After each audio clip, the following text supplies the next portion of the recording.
Hi everyone, welcome back to the channel. This week I'm on chapter 9 of my book Tesla and the Cabbage Patch Kids, and this chapter is titled Vanilla Skies. This term is best described as Victorian photoshopping, but is also known by several other terms such as Old World photo manipulation, layering, sky swapping, photo processing, Victorian photo montages, and another slightly weirder practice called spirit photography. Today it's so easy to alter a photograph, we're all doing it.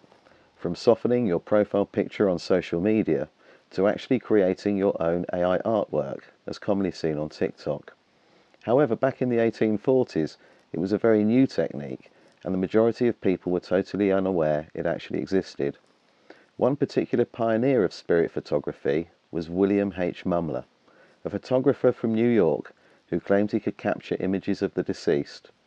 This started when he developed a self-portrait and accidentally had a negative of his dead cousin under the plate.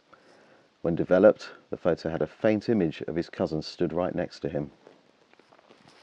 Victorian photo montages allowed up to 30 plates or layers to be added to an image, and as well as this, they also painted over them too. Sometimes they would just paint over a building or the skyline, and often painted people and horses onto them too. In 1871, a famous French photographer named Ernest Eugene Appert produced a series of fake images known as the Crimes de la Commune, designed specifically to discredit the communards who were protesting against the royalist-leaning government put into power after the end of the Napoleonic Wars. Which quite simply never happened.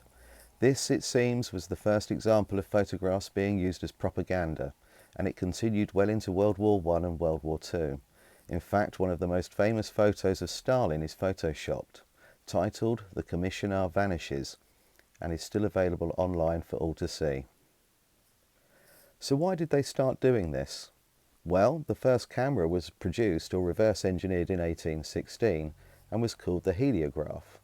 This wasn't very long after the reset of 1776 and the end of the Napoleonic Wars, so quite a lot of Tartarian and Moorish buildings still existed across the world. Photographs were taken specifically of major cities where remnants of the old world remained, and these structures, as well as huge trees on the horizon, were painted over. They also painted people and horses into many of the photographs to make places where the adult population had been wiped out look heavily populated. Once aware of this, simply by zooming into many of these old photos, you can see the edges of the buildings cut away, various things added, and often white scratch marks where electricity wires were present before the invention of electricity. But it didn't stop at altering photographs. They did it to postcards and paintings too. Perhaps the most famous example of forged paintings is by the engraver A. H. Ritchie, when in 1852 he took a portrait of John C. Calhoun, a virulent racist and slavery proponent who despised Lincoln, and painted Abe's head over the body of Calhoun. Dexter Press Incorporated was one of the largest publishers of Chrome era postcards in America. For unconfirmed reasons, by the 1940s they frequently placed the same sky into photographs of cities in both North and South America. So there you go, folks, a little bit of information and insight into very early photo manipulation.